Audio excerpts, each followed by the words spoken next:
Well, hello there, YouTube. Well, it's February 1st, 2022, and we're still making some progress. On Friday, I came back with this engine block, but I've been sick over the last few days. I must have the flu. I don't have COVID. I'm triple vaccinated, and I also took the flu shot, but I'm a little sick to my stomach and have been for a few days, so I'm taking a couple of days off. Before I continue, I want to go to my account, my YouTube, and I have 49 subscribers. So that's like 4 more than the last time with my last video. I had 45 if I remember right. But let me get back to this. I appreciate everyone subscribing and sharing the information and, you know, getting the thumbs up and all that. You know, I really like to get the word out. I'm not going to ask you guys for any more money like I have in a couple of the other videos, you know. I just saw people, you know, helping others out when they saw it. But I went ahead and I found me another job. You know, I found some side jobs so I could make some money to pay for this. Just the nuts and bolts and stuff for this thing's about $500, if you can believe that. These Mercedes are the most expensive cars out. Don't buy one. They're way too expensive to work on. There's no doubt about it. Even the machinist said he got rid of his because it's too darn expensive. So let me get back to that machinist. Dave, over at Automotive Machine Shop at Scottsdale, has been in business for 37 years, and I'm really glad I bumped into him. He has owned a 560 SEL, and he's also owned a 380. He's taken the heads off of 560 SL on his. He didn't put time certs in it. He knows all about the time certs, and that most people put them in, or I won't say most people, but you know, there's a freakness going on that you should do time certs on everything, and maybe you should. Or I think we're going to find out probably the hard way. Because Dave, what he did, he recommended that I get in there and just clean those threads really well, run a tap through all those head bolts, make sure that everything's good and clean. Most of the time when those things pop, it's because it's been overheated. You know, it's a failure. It's not something that will happen all the time. He replaced his and it worked out just fine. So I thought, you know, what the heck, I guess I'll go ahead and do that. So when I picked up this thing on Friday, you know, I thought he was just going to pull the bolts, and which he did.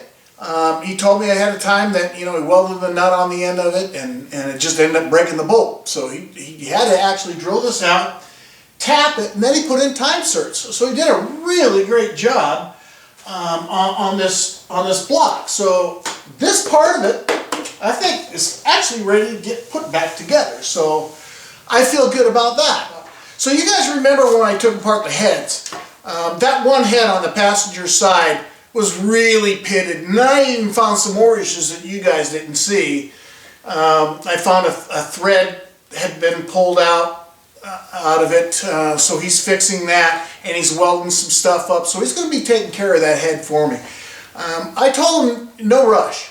You know, I've been sitting on this since 2008, you know, so I don't care how long it takes for him to get that done. I want him to do his thing. But I did just like I told you I would do. I walked into the shop to go pick up the block on Friday, and you know, he says it's all done and everything, and as we were getting the block, I just walked up to him and greased his palm with a $100 bill. I'm not rich, obviously. I've been begging for money on this channel, but you know, I feel that when you find somebody to help you, you should show your appreciation. I mean, that guy, he's been in business for 37 years. He's done a lot of engines. I've not done one. So I respect his opinion, and I wanted to make sure that he knows that I do. So I gave him a $100 bill, told him to take his wife out for dinner, and now I got a couple of questions for you. So that's where we ended up. We looked at the heads, and we took the camshafts and all that, and you know, he told me there's no reason to grind those camshafts. They only need a light polish. He said he'd do it, but he says, why don't I do it? You know, I've done everything up to this point. Why don't I try to do everything that I possibly can? Besides the machining. I'm not going to do that, right? But I would. I agree. I'd like to try to do everything myself. I've gotten this far. So I'm hoping I can put it all back together. That's all. He told me I can call him up anytime. He's open. You know, I mean, it's great. I tell you, if anybody lives here in Arizona and you want a good machinist, I'll tell you, that's one of the nicest guys I've talked to. I called about 12 different machine shops in town. I only got a return call from three, sorry. As I told you, the one, I went over there, he says, yeah, you can do it, and I went there, no, they can't do it. And then basically none of them would return my phone call, and the second I mentioned Mercedes-Benz, it basically hang up. Dave took the time to talk to me. He's got plenty of work. He doesn't need my work. He probably doesn't need any of my headaches. But, you know, he took the time, and I think we're going to have a little bit of a good relationship there. We're going to put this darn thing together. So he told me as far as that cylinder, there's no blow-by, nothing to worry about it. He measured things, he checked it all out. He says, I'm going to be just fine on that. So that's a good sign. The bearings and everything look good. He looked at the crankshaft. Everything's looking great. We just have to assemble it. Put this thing back together. So that is really good. We found a lot of problems. We're going to solve all those problems, I hope. Hopefully I don't cover any more problems. But I'm going to go ahead and I'm going to polish the camshaft. So I'll let you guys, I'll bring you in on it. You know, I mean, there's a million guys out there polishing the crankshafts. He told me how to do it. It's pretty much what I've seen on YouTube. So I'll put it together, but I'll make it really brief. I'll probably put it as part of the reassembly process of those heads and just show a quick little, you know, because I got to clean them right. We got to clean them up, get them all ready. I want to clean the valves. I want to clean the heads themselves. I want to do a quick, just a light lapping and basically just reassemble. So that's what I'll be doing.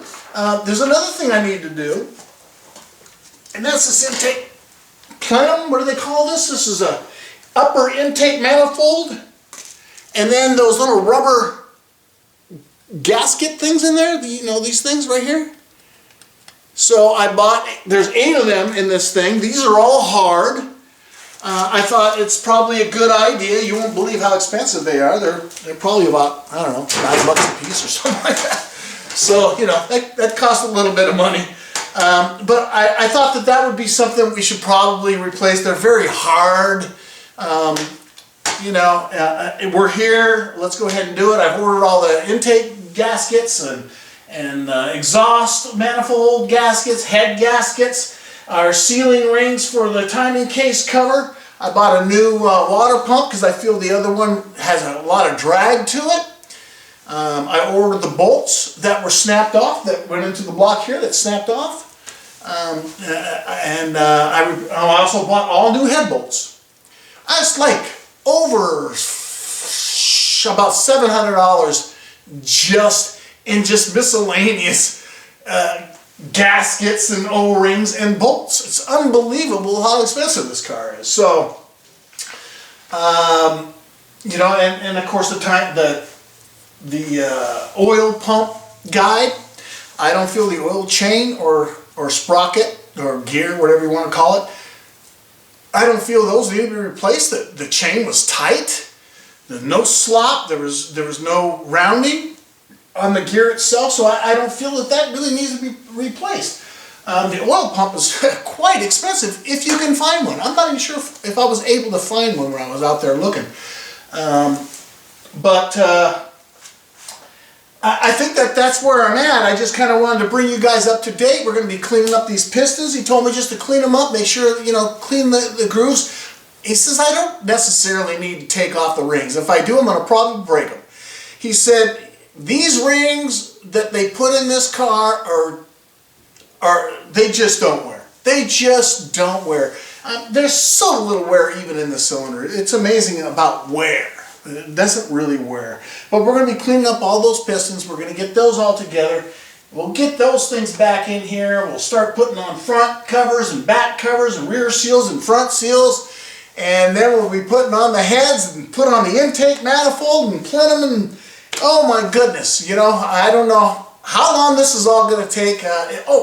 It took me 2 months to get these parts which came in today. And the parts are just basically all the electrical parts, you know, even these special wire ties, right? The ones that go into the firewall. Quite a few wires that are broken, brittle, and burned, and missing its outside sheathing, so we need to get all that taken care of. There's some parts I still can't even find, like for example the front top dead center sensor, the front one, can't seem to find one. So and I don't even know if that's necessary. I think the only thing that's used for is the RPM, so that's something that can be put on later. But anyway, I wanted to bring you guys all up to date. I got to get this thing cleaned up, the top of this a little bit, and start, you know, getting ready for the installation process. I'm glad you guys are here with me, but I did take on another job. It's going to start March 1st. You know, I was retired, but this car's so darn expensive. All I was going to do was change the rear seal. I'm on fixed income. I can't spend these thousands and thousands of dollars on this car. And I've spent, you know, since November, oh, probably $5,000. Yeah, $5,000, guys, and you don't even see it. You don't even see it. That does include my transmission, which is not here yet. I told Mark over at Sun Valley Mercedes Transmission in California, I told him just to, you know, hold off, you know, store it for me, because I ended up tearing this whole thing down. So he's watching the progress of this on YouTube as well. So, you know, I'm like the only M117 or 560 SL complete engine teardown that I have found anywhere on the internet, at least. There's people that say they've done it in forums, but I've never seen it done, and I've never seen it torn apart. You guys have, because I did it for you and for me. So, but I am the first and only, as far as I know. So I believe there's a need for it. All the people that had the 560s, and then of course all the R107s, a lot of the stuff that we're doing on here, like the engine, you know, the engine hood pad and all that kind of stuff, that's all the same throughout these cars. Even the suspension's pretty much all the same. So, you know, and I've done a complete teardown of every single bit of this vehicle. And we still have a lot more to go. Once the engine goes in, I even have some more things that we're going to do. So, well, I just wanted to bring you up to date. It's going to be a couple more days probably before I'm able to do another video. I'm not feeling too good. So I'm going to take today off and probably tomorrow. Then I might come back in here and return and start cleaning things and getting it ready. We're going to do it. So that's where we're headed. And I'm glad you guys are here. Thumbs up, all right? Thanks, guys.